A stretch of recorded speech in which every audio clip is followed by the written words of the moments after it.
What's up, guys? Welcome back to the channel. Today, let's make video 3 on the F20B dirt track car. So, it's actually same day as I recorded the last one, but I got a bunch of plans tomorrow, and I figured that I can go ahead and get a jump start on what I can get done on this tonight. So it's a little bit later in the evening. The kids have already went to bed, and I figured I could go ahead and get a jump start on this. So I guess the plan tonight is get the shifter assembly installed, get I guess the axles in, and maybe the rest of the header. I won't be able to finish up the fuel lines or the coolant lines until I can make a trip to the parts store tomorrow. So figure we can go ahead and jump into this and see what we can get done. If you're unfamiliar with the H and F series engines, they use shifter cables rather than the shifter linkage like a B and D series. So the benefit of this car is obviously it doesn't have any of the dash components. So what I've done is the hole where the heater core hoses went previously, went ahead and run the shifter cables through that, and I've got them out to here, and then I'll put in my shifter there. And then over here, they come out and just loop around and come right into here. And I went ahead and got them onto our shifter arms here. You can see I made extra clearance on the mount here so that it clears that this is all the way this way. And it's not touching, so we're good there. Put some fresh cotter pins in. On both of them, got both of our washers. Got our little locking clips in here. And that part is good to go. So now, I guess I'm going to lift the car back up in the air and see if I can get these axles installed and maybe the bottom half of the header. Alright, so these are the Yonaka swap axles. You can use OEM axles doing a mix. I think maybe you have to use like an Integra axle or something and change the intercup. Whatever, I don't know. I'm not really familiar with them. I didn't do a lot of research, so just shooting from the hip here. But these are Yonaka swap axles, and they have 32 millimeter outside, and they fit onto the Prelude, I guess, half shaft, and have the intercup off the H series. But the Yonaka axles also came with a new half shaft, so I don't know if this half shaft is different from the original half shaft or not. Just glancing at them, they both look the same to me, but I don't know. I'm not sure. But we've got the Yonaka axles, and we're going to get those installed. This is the shifter that goes to the cables on the inside, so we got to make a little provision for that to be able to fit it in there. So that's what we're going to try to get accomplished tonight. We'll get these installed, and then we'll install that shifter. The clutch is actually off of this K series. I got to put that's a K24, and I'm putting a Type S oil pump on. Man, I got all kinds of junk around here. There's another K20 block, another JDM K24. This is a Z6 that came out of this car. It's old rodeo V6 over there. Man, there's just too much stuff here. And the cord, K series K24 transmission. CRV transmission. Here's part of a EP3 transmission. There's a B series transmission. Another CRV transmissions under there. Just got too much crap around here, man. I need to do some cleanup. This shop is a disaster currently. But it's just because I've been so stinking busy, man. I haven't had time to do anything else. So I think what I'm going to do is this block right here will be for my future build. I'll put a CRV head on it. That's a K20A2 bottom end. I'll put a CRV, the PPA head on it, which is essentially the same head as what was on here, but it doesn't have the provisions for VTEC on one side. I'm not sure which side, but I'm thinking I'm going to lock the VTEC on it. And just have some fun with this one. Do like an eBay turbo kit or something. So, and that's a buddy of mine's, and this belongs to a buddy of mine. And I'm just putting the Type S oil pump on it for him. That's actually, I'm trading the labor. He's giving me this block for putting the oil pump on this motor. So yeah, I'll do that. Anyways, yeah, let's get to doing these axles, and I'm just gonna throw it on time lapse. So basically, all we gotta do is put them in here, tighten up all this stuff, put it over here, tighten up all this stuff. So nothing new here. So I'm just gonna put it on time lapse and knock it out.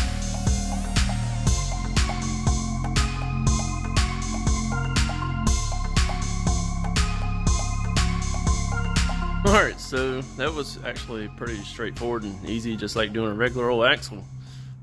So I got the new axles in there, got that nut state, got our lower shock fork back on, our castle nut with the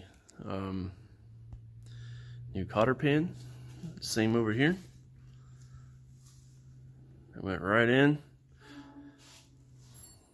So that worked out really well, really well.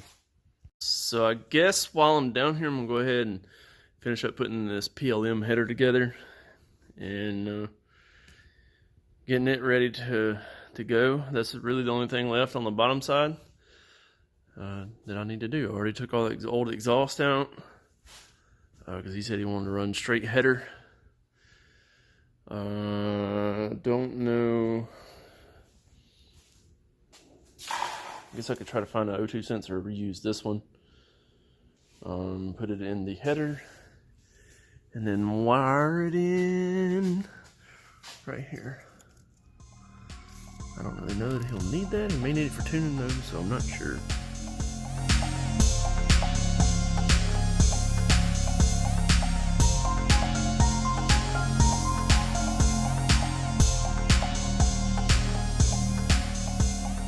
Alright, so I got the header installed there. It's pretty straightforward on that. It's just a 4-piece design. So it has the upper part, 2 mid parts, and then the end part here. And they just have one little bolt that holds them together. So just tighten that up. I was not able to find an O2 sensor. Ow, dang. Knocked my head over here. I wasn't able to find an O2 sensor. But whenever I get one, we'll plug it in here. And then plug it in here. And I'll probably just zip tie this to the T-bracket here just to keep it away from the axle. I tried to get the one off of the Z6 that came out of this car, but it just won't come out of the manifold. I may take my little butane torch and heat this up some and see if that'll help. But I wasn't able to get it out and I didn't want to round it off or anything. So, but now, I was just digging through my box over here, and I found this little jumper here. So it's one I had made a while back, and I think what I'm going to do is just depin this connector here and repin it into the other style connector. So this should plug into our engine harness, and then this I'll put the other style 10 to the 8-pin connector on here instead of this connector here, and then we should be able to plug it up to the distributor. They're all heat shrink with solder, so I can just take this up real nice and we'll have a nice jumper. And also in my box I found another fan switch. This fan switch is different from the regular fan switch, and the connector was broken off of the one that's on this motor. So the harness was just sitting over the sensor, but I found this one in my box over here, so I'm going to go ahead and stick this in there too. And also, I didn't mention it earlier, but I did go ahead and put the throttle cable on too. This is the Prelude throttle cable, mounted right onto the throttle pedal in here, and went right on out here. All I had to do was adjust it out here because it was holding the throttle open before because it was too tight. So I loosened it up a little bit. I may need to loosen it just a tad now, just to make it to where it has a little bit more slack in it. It's pretty tight. I don't really like it like that. It's supposed to have just a little bit of slack in it. But you can see here the header is installed now. Looking good, looking fresh. Yeah, it's coming together. I still got to put the radiator in too. I was going to try to get all this done first, so that's what I was talking about, adapting it over. And let's see if I can do that real quick.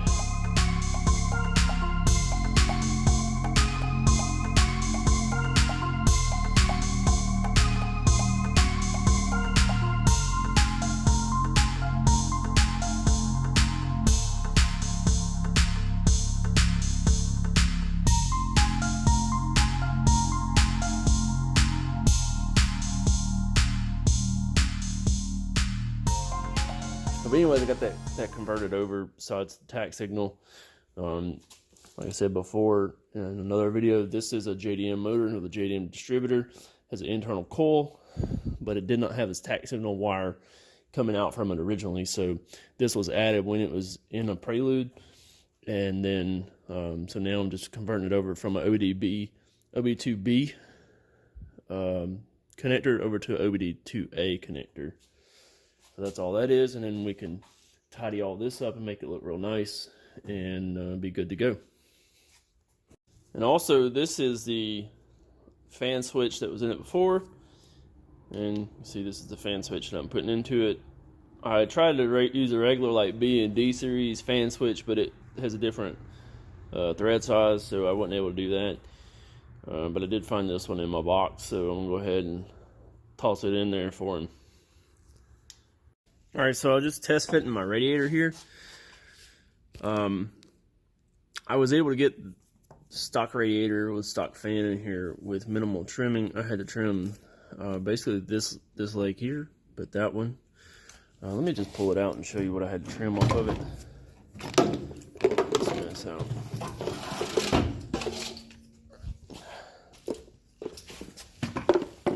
So if you see on this leg here, you can see how much I trimmed off of it compared to like this one. So it's not a ton. I think this is most of it right here. Just use my angle grinder, just right there, and ground most of it off. Well, cut most of it off a regular, rather. So now that I got that done, I'm gonna change and put the Prelude lower hose on it because the EG one's too small. And then I got to figure out what to do with the upper hose. I don't know which one I'm going to put on it. But, yeah, we'll figure that out in a minute. Alright, so what I wound up doing is taking the upper Prelude hose and then just cutting a little bit off of, I think it was just one end. And then it's actually slid on there probably a little too far. I probably could have cut a little more off, but... so the clamp is definitely where it needs to be on there, and it is holding it tight. I did put a worm gear clamp over where it goes to the Civic radiator because the hose is significantly bigger than the outlet on the radiator as well. I did the same thing on the bottom of the Prelude hose where it goes to the radiator. So just use some worm gear clamp and tighten it down to where it's good and snug on the Civic radiator. The lower radiator hose fits pretty good. I didn't have to trim it at all, and it fit right onto the Civic radiator. The fan spins freely, not hitting anything, so I think we're good to go as far as the radiator hoses are concerned. Now I just got to get the coolant lines that go like to here to the all air control valve, and from the other little nipple right down here, and goes up to the throttle body. But other than that, the coolant lines are squared away, making good progress. But that's pretty much all I can do with that tonight. This is pretty late in the night, I would say after 10 p.m. and the part store is closed at this point, so I can't really get those hoses to complete that. I also have to go to the part store and get some vacuum caps for this vacuum line here, and there's another vacuum line right there that I've got to plug off. And I've got to put my booster line on here. I've actually got to go find one because this car didn't have a booster line on it. It appears someone had taken it prior to me getting a hold of the car. So I did go ahead and get my return hose on here, and the outlet on the Prelude regulator is bigger than the Civic, so I couldn't get the little spring clamp to go over the fitting, so I wanted to just put a little worm gear clamp on that too.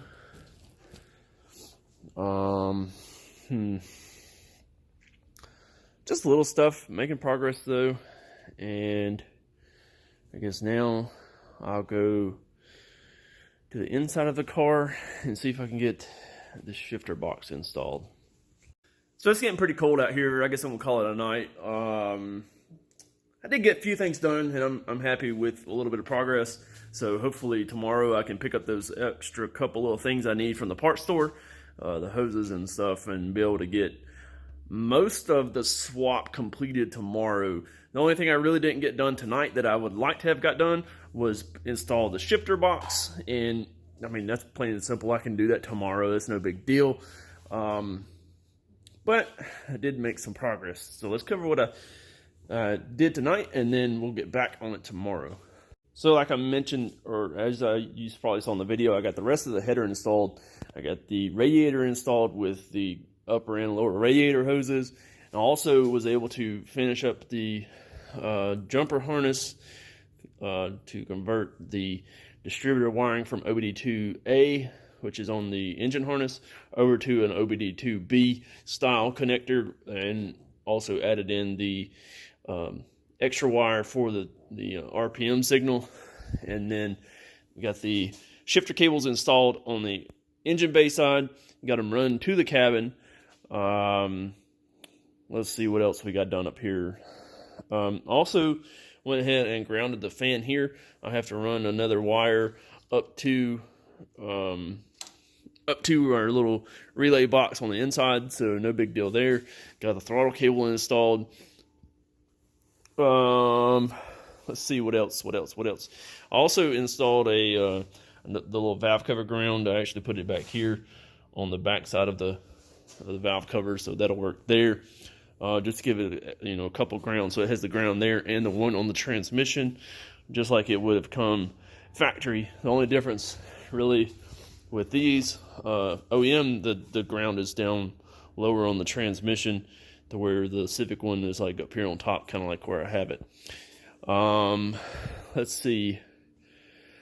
I'm kind of thinking that's about all I got the axles installed too, so almost forgot about that. So, but yeah, that's pretty much what I got done tonight. I've kind of got me a list of what's left to do. So I got to do the power wire, or finish up the power wire. You kind of see I've got it started here, the white wire, but it just kind of dead ends over here, and I've got to put this right here.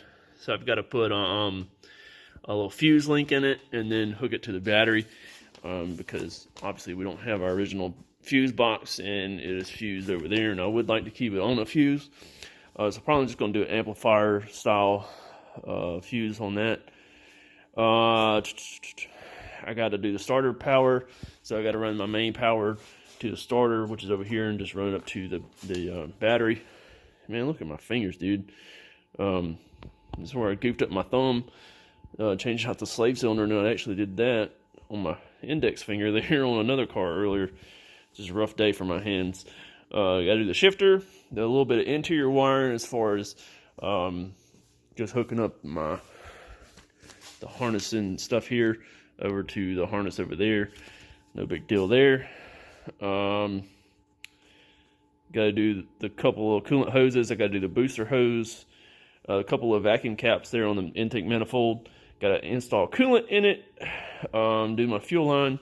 So I'm just having to make a fuel line to go from here over to the fuel filter there, and then that'll be done. I'm going to swap out the fuel because this fuel smells like it's 10 years old. It's terrible.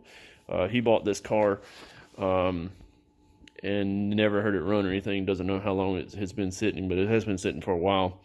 And I got to do alternator belt, which I still have to go pick up. I've got the bumper mostly installed back on it. I've still got to put the little 2 bolts in each corner just to hold it onto the fenders.